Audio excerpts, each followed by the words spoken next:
Hi, my name is John Grenham, and I'm going to talk to you in this video about one particular aspect of my website, Irish Ancestors, johngrenham.com. This time I'm going to talk about the Catholic baptisms maps. So first of all, this is the home page. Again, I'm just going to put in a surname, pick Coyle, one of my own ancestors.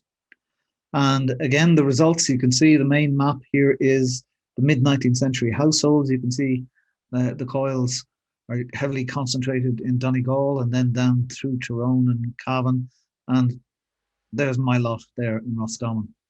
Okay, what I want to talk about is one of these maps here, one of these other maps, and this one in particular, Coyle Roman Catholic baptisms. So if I click on that, I get a map showing parishes where Coyle baptisms are recorded. Um, Again, if you click, this is a Google map, so you can click on the marker and you can see there are 53 Coyle baptisms in Tullahoe Begley West Roman Catholic parish. And there are one in Clonmacnoise. We zoom in here to see the bigger picture, and 117 in Athlone St. Peter's parish. Okay, so we pick this parish here, Coyle, Dysart, which is where mine were from. This is a composite total of all the baptisms in the transcripts that the map is based on. And I'll say something about those transcripts in a second and lead you to them, show you how to go back to the originals. If you click on that, you'll get a listing for the parish. Okay, all known copies of the records. That's all known copies known to me. And you get the start dates, the end dates, where they are. So, for example, the National Library microfilm copy is the same as the LDS Family History Library copy, but they have different references, and you can click on those to go to the Family History Library catalogue, or here to go to the National Library microfilms. So here you are, Dysart and Tisrara. Here are the microfilms, and you can go in and destroy your eyesight squinting at the thing till the cows come home.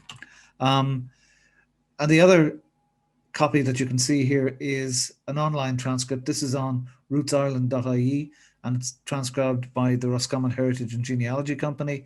And you can see, whereas the National Library ones go up to 1871 and 1870, these ones come up to 1900. So that's one of the reasons for having a listing like this, that you can see where there are differences. In some cases, the library might have missed an early parish. In other cases, the genealogy centre might have missed a parish. The family history library, the Mormon library, also did some of their own transcripts. So their own imaging and transcripts, as well as using the National Library. So there's lots and lots of variety. Let's go back and have a look at the map again. As in all of these maps, one of the things that I try to do is over here show all variant spellings and the totals. Again, that's to keep it in front of your eyes at all time, just how malleable, how slippery Irish surnames are in the records. You have to keep in mind that the vast majority of the population were speaking Irish, and they were minimally literate, if literate at all. And their names were being recorded by English speakers in English. So there was a double obstacle to people objecting to their surnames being misspelt, and they didn't. So just if you click, these are all live links as well. So Coyle is the one I put in. You can see there are 3,430 entries, but Coyle, C-O-I-L, and you can see that there's quite a number. Smaller numbers. The mother surname is obviously this one, is Coyle. But you have to keep in mind that, I mean, Grenham's first law of Irish genealogy says that if there's a page missing in the parish register, it's the one with your ancestors on it. And if there's a weird surname variant in the register, then that will be your ancestor. So you have to keep in mind just how bizarre and variable Irish surnames can be. Okay, as well as the map itself, there's also a listing, a text listing of parishes, and baptisms. So it goes down alphabetically by county and then alphabetically by parish within the county. So let's go all the way down. These come for numerous surnames. These can go a long way down the page, so there's a lot of scrolling involved. Okay, let's go back to Roscommon to Dysart again. This time, if you click on the link, you're not taken to the overall listing of registers and so on. You're taken directly to the source that this is based on, and that source is this. It's on FindMyPast.ie, so it's a separate website. It's off my site, and it lists all of the coil baptisms in the parish that you've picked. So you can see here's the parish Dysart. You can sort it by year, and you can look at the transcript here. So Patrick Coyle, father's first name Eduardos, mother's first name Margarita, and maiden name Corcoran. You can view the image. So it's the 3rd of February 1865. View the image, and 3rd of February 1865 is, where are we? The Coyle, there we are. Patrick Coyle, Edward Coyle, Margaret Corcoran, baptized and born on the 3rd of February, baptized on the 7th of February, and they're the godparents as well. Okay, so that's the basic functionality of the page. I should say that the FindMyPast transcripts are based on the National Library of Ireland microfilms, which are now freely available, as I showed you earlier, on the National Library of Ireland website, registers.nli.ie. The unfortunate truth is that an awful lot of those microfilms are pretty hard to read, are overexposed, are out of focus, are of very difficult records in the first place.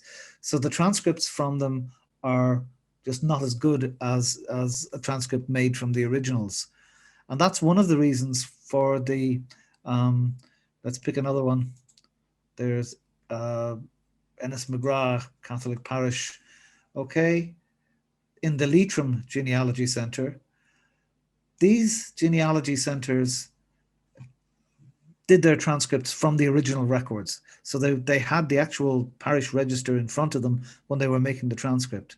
Unlike Ancestry and FindMyPast, who did the transcripts from the microfilms. That means that the accuracy of these transcripts is orders of magnitude better than these, but than the FindMyPast and Ancestry one. Let's take you back to FindMyPast and show Ennis McGrath in County Leitrim, the 4 coil entries that there are there. I should say as well, so they're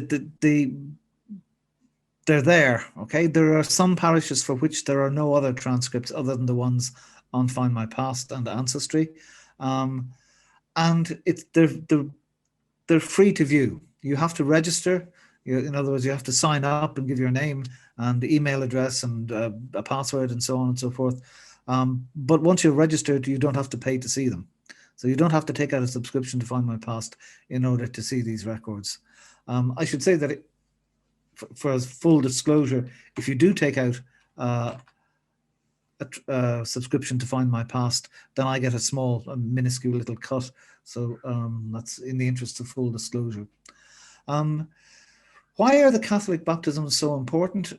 Well, the state only began to register births, marriages and deaths in Ireland in 1864, all births, deaths and marriages. So before then, for the vast majority of the population, the only direct records of family events are the local parish registered baptism, marriages, and few enough of the burials, but mainly baptisms and marriages. So that's why they're so important. That's why the transcripts are important, by being able to search them by locality, by surname variant. And once you go to either the paying site, Roots Ireland, or to FindMyPast, you can search on mother's maiden name. You can retrieve the entire family. There's a great deal of flexibility, but they are basically the mother lode for Irish genealogy before 1864. Okay, I hope I've made clear how the Catholic baptism maps work, and I hope you find this useful. And I wish you happy hunting, and the most important ingredient in Irish research, good luck.